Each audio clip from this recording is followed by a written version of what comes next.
చంద్రబాబు నాయుడు గారి దగ్గర కొన్నాళ్ళు వర్క్ చేశారు. ఎన్టీ రామారావు గారి దగ్గర కూడా మీరు వర్క్ చేశారు. ఎన్టీ రామారావు దగ్గర చాలా కాలం చేశాను, చాలా కాలం చేశారు. ఇంటెలిజెన్స్ హెడ్గా. చంద్రబాబు నాయుడు వచ్చాక నాకు డీజీగా చేశాడు తర్వాత. డీజీపీగా. అంటే ఇంటెలిజెన్స్ అంటే ఏం మీ బాధ్యత ఏంటి సార్? ఎన్టీ రామారావు గారికి ఏ విధంగా సాయం చేసేవారు మీరు ఇప్పుడు సీఎంగా? సహాయం అంటే అండి, స్టేట్ మొత్తం పరిస్థితులు ఎలా ఉన్నాయి, గవర్నమెంట్కి వ్యతిరేకంగా ఏమైనా కొన్ని మందులు ట్రై చేస్తున్నారా, మన పాలసీలు సరిగా గ్రౌండ్ లెవెల్లో ఉన్నాయా, లేకపోతే అధికారంగా మా ప్రజలు ఇబ్బంది పడుతున్నారా, ఇలాంటి విషయాలు కొన్ని చెప్తాం. చెప్పి గవర్నమెంట్ ఆఫ్ ఇండియాతో మన కనెక్షన్స్ ఎలాగ ఉండాలా, ఏ విషయాల్లో వాళ్ళు మిస్అండర్స్టాండింగ్ వస్తే అవి మనం లేకుండా చేయడం, ఇలాంటివన్నీ ఆ మూమెంట్లో ఏమొస్తాయో అవి చెప్పి అవి సార్ట్అవుట్ చేసుకోవాలి. మనం ఆ గొడవలు లేకుండా మనం చేసుకోవాలి. దానికి ఏం చేయాలి, మళ్ళీ ఎవరితో మాట్లాడాలా, ఏం చేయాలా, రాజకీయం అయితే ఎవరితో మాట్లాడాలా, అధికారులతో అయితే ఎవరితో పిలిచి మనం మీటింగ్లు పెట్టాలా, అన్నీ ఇలాంటివన్నీ. మరి ఎన్టీ రామారావు గారు ఎప్పుడన్నా మీకు ఇంటెలిజెన్స్ చీఫ్గా ఉన్నారండి, అప్పుడు అక్రమ కేసులు పెట్టమని కక్ష ఆయన పాపం అలాంటి ఆలోచన లేదానికి, కక్ష అనేది లేదానికి, కక్షపూరితం కదా, కక్ష అనేది లేదు అనేవాడు కూడా ఆయన. ఈ కక్ష వహించడం చాలా తప్పండి అని అనేవాడు ఆయన. అంటే ఇప్పుడు రాజకీయాలు మీరు చూస్తూ ఉంటారు, చంద్రబాబు నాయుడు గారిని జైల్లో పెట్టడం కానీ. అవును, అన్నీ చాలా రాష్ట్రాల్లో జరుగుతున్నాయి. కానీ అప్పుడు వాళ్ళు అలాగా కాదు. వెంకటరావు గారు కానీ, విజయభాస్కర్ రెడ్డి కానీ, వాళ్ళు అసలు అలాంటి ఒప్పుకునేవారు, అలాంటి చేసేవాళ్ళు కాదు వాళ్ళు. అంటే అక్రమ కేసులు పెట్టమని అసలు ఏదన్నా మీకు రూల్ పొజిషన్ కాకుండా ఏదో అక్రమంగా పెట్టమన్న కేసు సందర్భాలు ఏమైనా? ఏమీ లేవు. ఎప్పుడన్నా ఎవరైనా రాజకీయ నాయకుడు మీ మీద ఒత్తిడి తీసుకురావడం కానీ? లేదు. ఒత్తిడి తీసుకొచ్చినా మేము చాలా ఫ్రాంక్గా చెప్పేవాళ్ళం, చెప్పేసేవారు చేయలేమండి, కరెక్ట్ కాదని. వాళ్ళు మిస్అండర్స్టాండింగ్ చేసుకునేవాడు కాదు. ఎందుకంటే వాళ్ళ సబార్డినేట్స్ వాళ్ళ గ్రూప్ వాళ్ళు ఎవరో ఒత్తిడి చేస్తారు, ఆయనకు ప్రమేయం ఉండదు. అతను మనకు చెప్తాడు, సార్ ఇది విషయం ఇలా ఉంది, దీని ఫ్యాక్ట్స్ ఇలా ఉన్నాయి, మనం చేయలేము సార్, చేస్తే అక్కడ మనకి చాలా చెడ్డ పేరు వస్తుంది జనంలో, వాస్తవాలు ఎలా ఉన్నాయని అంటే సరేలేండి అని వదిలేసేవాళ్ళు. మనం చెప్పాల్సింది మనం చెప్పాలా. అంటే నాకు తెలిసినంత వరకు వీళ్ళు ఏం చేస్తున్నారంటే, నువ్వు నా మాట వినలేదు కాబట్టి నీ పొజిషన్ లేకపోతే నేను ట్రాన్స్ఫర్ చేసి పడేస్తాను అంటున్నారండి. ఇప్పుడున్న భయపడుతున్నారు ఎందుకో. అది మనం బట్టే ఉంటుందండి. అన్ని రాజకీయ నాయకులు మనం అనడం కూడా కరెక్ట్ కాదు. మనమే వాళ్ళకి ప్లీజ్ చేయడానికి కొన్ని వెధ పనులు మనం చేస్తున్నాం, వాళ్ళని సంతోషపెట్టడానికి.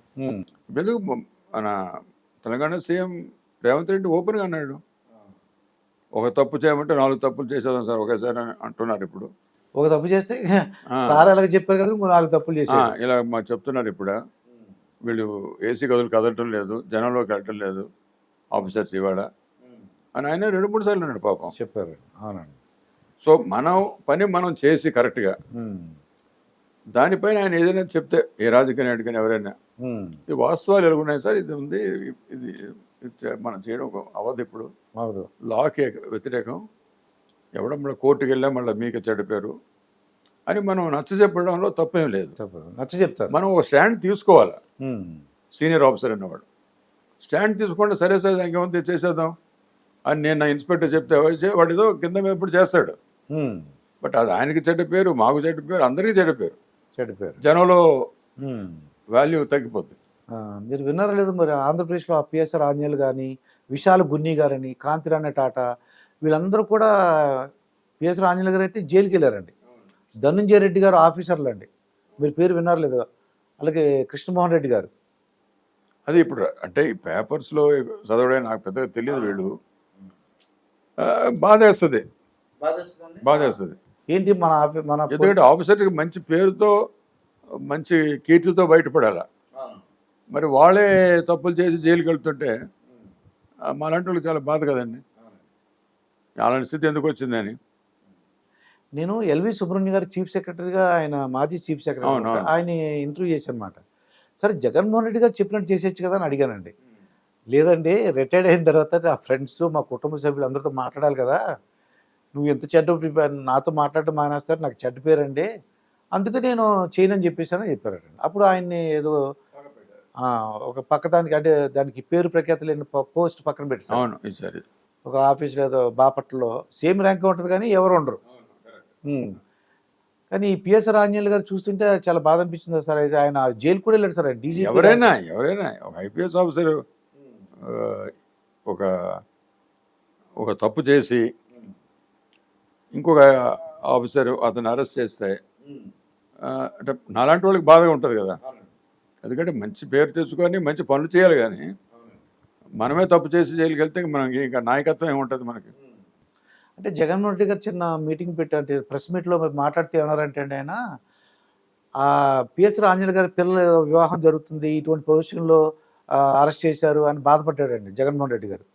అసలు ధనంజయ రెడ్డి గారి పిల్లలు కానీ, కృష్ణమోహన్ రెడ్డి పిల్లలు కానీ, ఎవరు వీళ్ళందరూ కూడా గోవిందప్ప గారి పిల్లలు ఏదో మ్యారేజ్ చేస్తున్నారంట. ఆ మ్యారేజ్ ప్రపోజల్స్ ఉన్నారు పిల్లలవి. ఆయన కొద్దిగా ఆయన బాధపడ్డారు. అంటే తప్పు చేసినప్పుడు అంటే మీరు ఆ పిల్లలు ఏంటి, అవన్నీ ఉండవు, పిల్లలు ఏం చేస్తున్నారు అవన్నీ ఎలా చూస్తారండి. ఆ మూమెంట్లో మనకి డాక్యుమెంట్స్ దొరికి సాక్ష్యం దొరికితే ఆటోమేటిక్గా మరి వాళ్ళ మీద కేసు పెడతాం కదా. కేసు పెడతారు. అంటే వాళ్ళు ఏమంటారంటే పిల్లలకు అది అంటే మ్యారేజ్ ఉంది, అబ్బాయి మ్యారేజ్ సరే, అది దురదృష్టం. అది అలాంటి పరిస్థితి రాకూడదు, అదే నేను అంటున్నాను. అలాంటి పరిస్థితి రాకూడదు, తెచ్చుకోకూడదు. అది తెచ్చుకోకూడదు. కరెక్ట్. అన్యాయంగా అక్రమంగా అంటే ఆయన మీద చాలా ఆరోపణలు వచ్చేసినాయి అన్నమాట అండి. ఏపీపీసీ చైర్మన్గా ఉండి ఏదో పేపర్లు దగ్గరుండి దిద్దించేసారు, ఏవో రకరకాల మాట అండి. అది నిజంతో మనకు తెలియదు అనుకోండి, తెలియదు. కానీ మీలాంటి ఆఫీసర్ని చూస్తుంటే నాకు చాలా ఏంటి ఇంత స్ట్రిక్ట్ ఆఫీసర్లు, మీరు దొరగారు ఇలా మాట్లాడారు, వీళ్ళు ఇలా అరెస్ట్ అయ్యారు ఏంటి అనిపిస్తుంది మాకు. మీరంటే గౌరవప్రద అంటే 10 మందికి కూడా ఎంతో చూడగానే ఎంతో గౌరవించేవారు. వెంగళరావు గారి దగ్గర కానీ వెంగళరావు హోమ్ మినిస్టర్ ఉండేవాడు, అప్పుడు కూడా మాకు బాగా పరిచయం. తర్వాత సీఎం అయ్యారు. సో ఏవో విషయాలు చెప్తుంటే మేము ఉన్నదొన్నట్టు చెప్పేవాళ్ళం. మేము ఏం అసలు మాకు అధైర్యమే లేదు. ఉన్నదొన్నట్టు సార్ ఇది ఉంది మన ఇది కుదరదు అని అంటే సరేలేండి వదిలేదు అనేవాడు వెంకటరావు గారు. ఎంతమంది ముఖ్యమంత్రులు అంటే మీరు ఈ డిపార్ట్మెంట్కి వచ్చిన తర్వాత ఎంతమంది ముఖ్యమంత్రులు చూసారు సార్? స్టార్టింగ్ ఎవరున్నారని ముఖ్యమంత్రిగా? బ్రహ్మానంద రెడ్డి గారు, తర్వాత పివి నరసింహరావు గారు. పివి నరసింహరావు నాకు బాగా పరిచయం ఉన్నాయి. బికాజ్ వరంగల్ వచ్చేసాం కదా. ఓకే. ఆయన ఊరే వరంగల్ ఎప్పుడు వచ్చేవాడు, కూర్చునేవాడు ఆయన. తర్వాత నేను డిఏజీ కూడా వరంగల్ చేశాను. ఓకే. సో ఎప్పుడు వెళ్ళి ఆ టీపీకి వెళ్ళినా రా కూర్చో అనేవాడు. అంటే ఇప్పుడు అక్కడ హోమ్ మినిస్టర్ నిలబడితే వీళ్ళు నిలబడక్కలేదండి, రా కూర్చో. ఆయన కూర్చోమనేవాడు. ఆయన కింద కూర్చునేవాడు పివి నరసింహరావు. ఆయనకి మంచం అది నడుము నొప్పి ఏదో ఉందని నేను యూనిఫామ్లో వేసుకొని వెళ్ళేవాడిని. సో కుర్చీ వేయించేవాడు నాకు. నువ్వు కూర్చొని యూనిఫామ్లో ఉన్నావు, కూర్చో అక్కడ అని ఎంతో ఒక గంట సేపు మాట్లాడేవాడు ఏవో విషయాల మీద.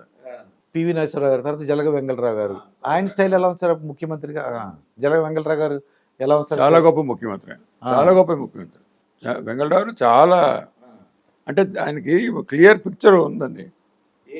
ఏం చేయాలి, ఏం చేయకూడదు, స్టేట్ని గ్రోత్ ఎలా పెంచాలా, అలా క్లియర్గా ఆయన మైండ్ ఉంటే ఆఫీసర్కి చాలా సుఖం. దాని ప్రకారం వెళ్ళిపోతాం మేము. వెంకటరావు విషయంలో అది చాలా క్లియర్గా ఉండేది. ఆయన కూడా చాలా క్లిష్ట పరిస్థితి ఎదుర్కొన్నాడు మొదట్లో. తర్వాత ఇందిరాగాంధీ సపోర్ట్ అది ఉండేది, పుంజుకున్నాడు. ఆయన కూడా 5 years అలా ఉన్నాడు. తర్వాత పివి నరసింహారావు అనుకుంటాను. అప్పుడు మళ్ళీ ఆంధ్ర స్టేషన్ గొడవల్లో మళ్ళీ ప్రెసిడెంట్ రూల్ అది పెట్టారు. ఆయనకి చాలా పెద్ద పేరు ఉంది ఢిల్లీలో. డిఫెన్స్ సెక్రటరీ చాలా కాలం చేశాడు. సరైన తర్వాత మళ్ళీ పాపులర్ గవర్నమెంట్ వచ్చినాక వెంగళరావు సీఎం అయ్యారు. మధ్యలో బాగా ఎవరు బాగా మాట్లాడేవారు సార్ సీఎంలు? ఆ పనితీరు ఎలా ఉండేదని ఒక్కొక్కరిది ఒక్కొక్క బాగుండేది. విజయభాస్కర్ రెడ్డి కూడా చాలా పెద్ద మనిషి అండి. చాలా అది చీప్ ట్రిక్స్ అవన్నీ ఆయనకి ఇష్టం లేదు. చాలా హుందాగా ఉండేవాడు. ఎవరికి ఇవ్వాల్సిన గౌరవం ఇచ్చేవాడు ఆయన. చాలా చాలా హాయిగా ఉంటుంది ఆయన దగ్గర పనిచేయడం. ఇది విజయభాస్కర్ దగ్గర. తర్వాత చెన్నారెడ్డి అండి, అమ్మ చాలా మంచి సీఎం. అయ్యో ఆనెస్ట్ ఆఫీసర్ చాలా రెస్పెక్ట్ ఇస్తాడు ఆయన. చెన్నారెడ్డి గారు ఆయనకేవో ఆయన ఉండవలసిన ఆయనకునే మనకు అనవసరం. మన పనిలో ఆయన ఇంటర్ఫియర్ కాడు. బాగా పనిచేస్తే అప్రిషియేట్ చేస్తాడు. And very sharp. ఆయన వెరీ షార్ప్ అండ్ అసెప్టివ్. చెన్నారెడ్డి గారు. అంటే వేల కోట్లు సంపాదించాలి డబ్బులని అటువంటి ఆలోచనలు సీఎంలు ఉన్నాయి సార్ మీ ఆధ్వర్యంలో మీరు చేసినప్పుడు డబ్బులు తినేద్దాం డబ్బులు ఆ? ఇక ఎన్టీ రామారావు గారి గురించి మీకున్న సాన్నిధ్యం చెప్పండి. ఎన్టీ రామారావుతో బాగా ఉమ్. సన్నిహిత్యం. ఎవరిని పిలిచేవారు సార్ దొరగారు అని పిలిచేవారా? దొరగారిని పిలిచారు. ఆ? చాలా గౌరవం చేస్తాడు అవతల వాడిని. ఆ. ఆ 3వ అంతస్తు నుంచి కింద వరకు వచ్చేవాడు ఎవరిని సాగనంపడానికి. ఆ. మిమ్మల్ని మమ్మల్ని కాదు, నన్ను కాదు. ఎవరైనా ఒక ex minister, Congress minister invitation ఇచ్చాడు అనుకోండి, ఉమ్. ఆయన సాగనంపడానికి కింద వరకు వచ్చేవాడు. ఓకే పైనుంచి కింద వరకు వచ్చి ఆయన కారు ఎక్కినాక మళ్ళీ వెళ్ళేవాడు లోపలికి.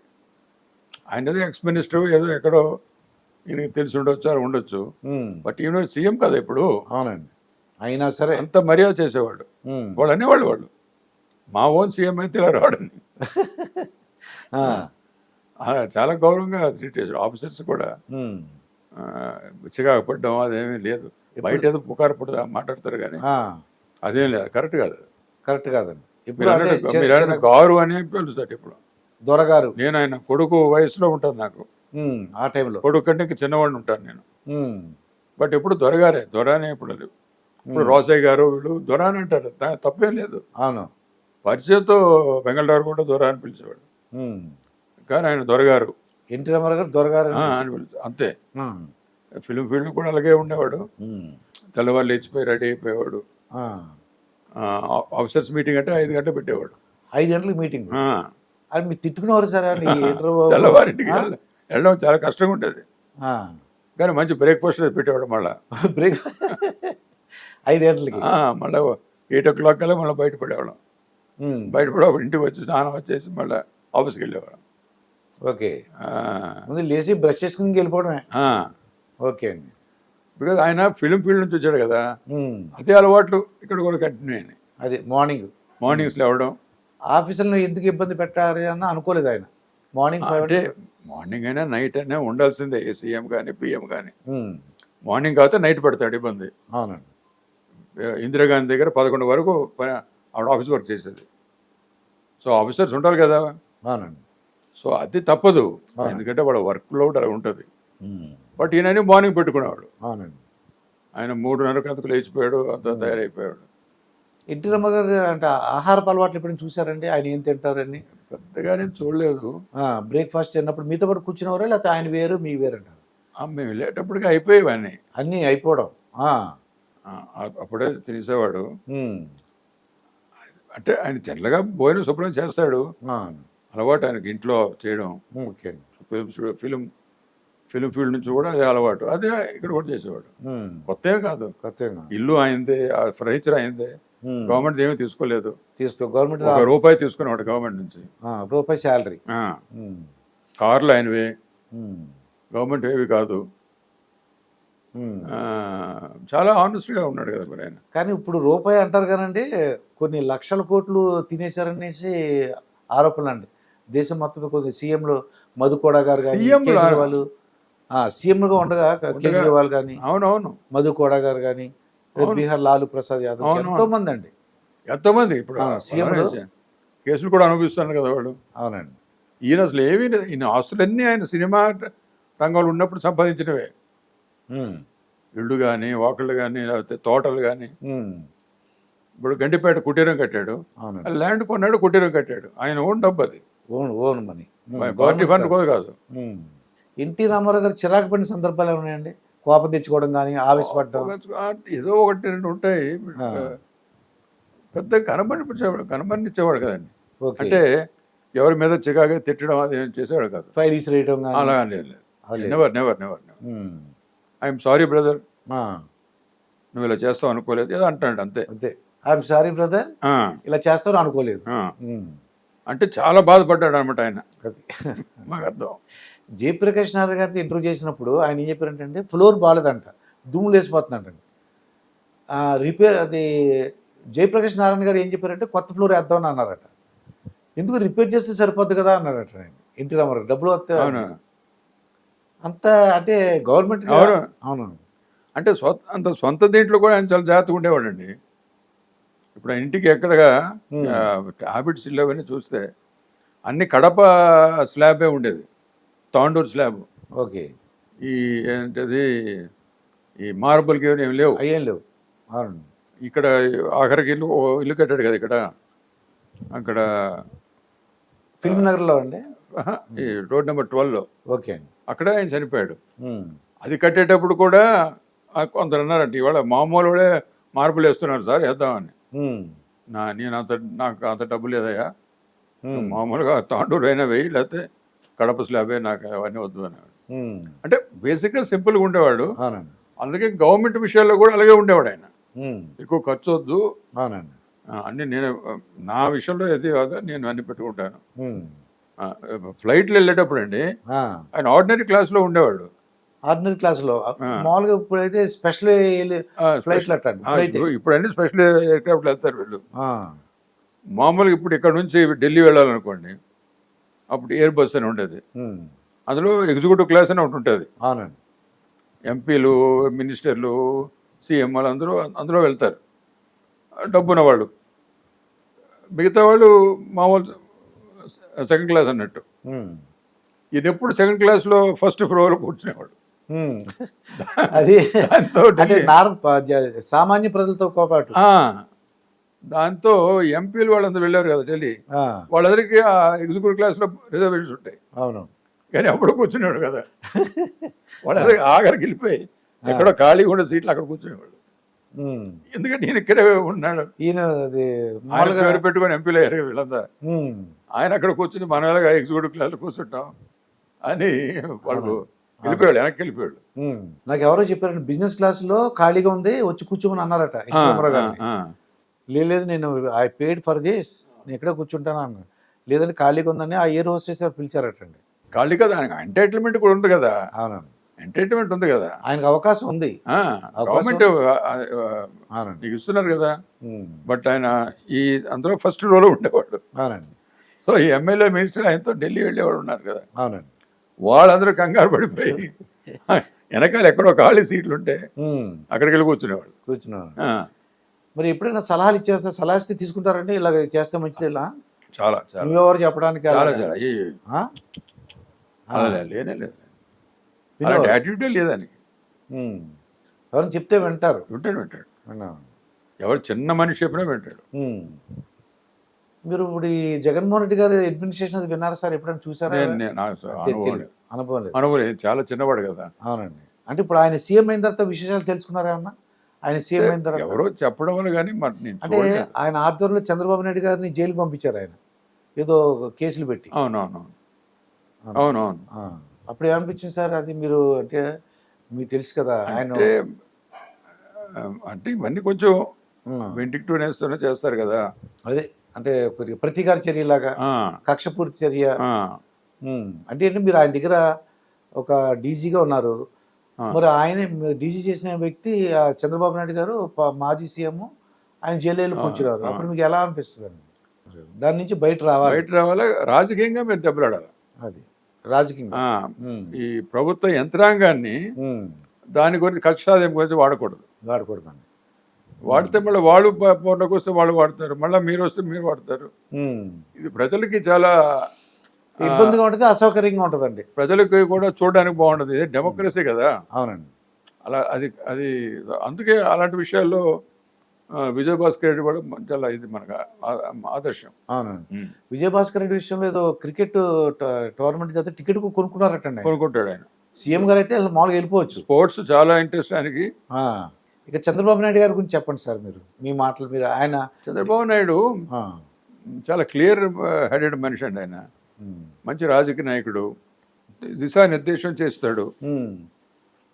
ఒక టార్గెట్ పెట్టుకుంటాడు, 1 yearలో ఇది సాధించాలా, 2 yearsలో సాధించాలా, 5 yearsలో సాధించాలి, విజన్. సో దాని ప్రకారం ప్లాన్స్ అన్నీ ఉంటాయి, దాని ప్రకారం చేయాలని ఉంటాడు. అలాంటి అడ్మినిస్ట్రేషన్ మంచిదని నా ఉద్దేశం. విషయం లేకుండా ఏదో రోజుకు ఒక స్టేట్మెంట్ ఇచ్చుకొని ఏదో ఇది చేస్తాం అది చేస్తాం అని అనుకుంటే అంటే 5 సంవత్సరాలు అయిపోద్ది, లోపల ఏమీ కాదు. మీకు ఏదో నిర్దిష్టమైన కొన్ని హద్దుల్లో పెట్టుకొని ఇదిగో ఇది ఫస్ట్ ఇయర్ ఇది సాధిస్తాను, సెకండ్ ఇయర్ ఇది సాధిస్తాను అని, ఇరిగేషన్ కానివ్వండి, ఎడ్యుకేషన్ కానివ్వండి, ఏ శాఖలో అయినా ఇవి మన టార్గెట్లు. ఇవి సో గవర్నమెంట్ అంతా మినిస్టర్లు యంత్రాంగం ఈ టార్గెట్ గురించి పనిచేయాలి. ఆయన పోలీసు కూడా పెట్టాడు. అది సీఎం ఉన్నప్పుడు మీరు కూడా ఒక 3 days సదస్సు పెట్టండి, డిసెంబర్ నేను వచ్చి అడ్రస్ చేస్తాను, మీరు కొన్ని టార్గెట్ పెట్టుకోండి, నెక్స్ట్ ఇయర్ ఏది ప్రాధాన్యత ఏ క్రైమ్కి ఇస్తారు, విజన్ ఉండాలి, విజన్ అది ఎలాగ ట్యాకిల్ చేస్తారు, మొత్తం రాష్ట్రం అంతా అదే దృష్టిలో వర్క్ చేయాలి. ఇలాంటివి పెట్టాడు. నేషనల్ పోలీస్ అకాడమీ కూడా పెట్టాడు. ఆయన ట్రైనింగ్కి చాలా ప్రాధాన్యత ఇచ్చేవాడండి. ఆయన ఎవరైనా ఒక పెద్ద మంచి స్పీకర్ ఎవరైనా వచ్చారు Hyderabad, all IAS IPS IFS వాళ్ళు పిలిచి మన జూబ్లీ హాల్లోనే ఎక్కడో ఒక ఆయన చేత లెక్చర్ ఇప్పించేవాడు. ఆఫీసులు ఇన్స్పైర్ చేయడం, ఇండైరెక్ట్ గా మంచితనం. అంతేగాని ఎలాగా డబ్బులు సంపాదించాలి, ఎలాగ నేను అలాగా ఎత్తుగడలు వేయండి, అక్రమ కేసులు పెట్టండి, లేదు అట్లీస్ట్ నాకు అలాంటి ప్రాబ్లమ్స్ రాలేదు. ఆయన అంత అదర్ హ్యాండ్ మా వర్క్ కూడా చాలా సపోర్ట్ చేశాడు. ఆయన ఈ ఎక్స్ట్రీమిస్ట్ వర్క్ పెట్టి కూడా ఆయన దిశానిర్దేశం ఉండబట్టే మేము వీ కుడ్ వర్క్ హార్డ్. ఆయన హోమ్ మినిస్టర్ దేవేంద్ర గౌడ్, తర్వాత మాధవ్ రెడ్డి గారు, వీళ్ళందరూ చాలా పనిచేశారు అప్పుడు. అంటే మిగతా లెజిస్లేటివ్ అసెంబ్లీ మెంబర్స్ని వాళ్ళని కూడా కూడగట్టుకోవాలి కదా. మా వాళ్ళు కూడా చనిపోతున్నారు, మరి వాళ్ళని కూడా మన మొరాల్ పోకూడదు కదా. సో ఈ విధంగా అన్ని విధాలుగా ఆయన చాలా సపోర్ట్ ఇచ్చాడు. ఇవ్వటం వల్ల మేము మా లక్ష్యం ఛేదించాం. ఈ రాజశేఖర రెడ్డి గారికి చంద్రబాబు నాయుడు గారికి ఎలా ఉండేది సార్ రిలేషన్? నాకు తెలియదు. మీకు తెలియదు. రాజశేఖర రెడ్డితో నేను డ్యూ చేయడం ఆయన అపోజిషన్ లీడర్గా ఉన్నప్పుడు, ఎవరు మన ఎన్టీ రామారావు సీఎం ఉన్నప్పుడు ఆయన అపోజిషన్ లీడర్ కదా. అవునండి. సో ఇంటెలిజెన్స్లో నేను ఒకప్పుడు ఆయనతో కూడా డీల్ చేసేవాడిని. ఆయన మిగతా వాళ్ళు బాపిరాజు వీళ్ళందరూ ఉంటారు, కాంగ్రెస్ కనుమూరు బాపిరాజు గారు, వీళ్ళందరితో మాట్లాడేవాడు. బట్ ఎవరు మన రాజశేఖర రెడ్డి కూడా చాలా కట్టేసి ఉండేవాడు మనిషి. మాట ఇచ్చాడంటే అది జరగాలంతే. బట్ యాజ్ సీఎం నేను ఇక్కడ లేనప్పుడు ఢిల్లీలో ఉన్నాను. బట్ ఢిల్లీలో కలుసుకునేవాడిని, చాలా బాగా మాట్లాడేవాడండి. అంటే మంచి అవగాహన ఉన్న వ్యక్తి ఆయన కూడా, మంచి అవగాహన ఉన్న వ్యక్తి.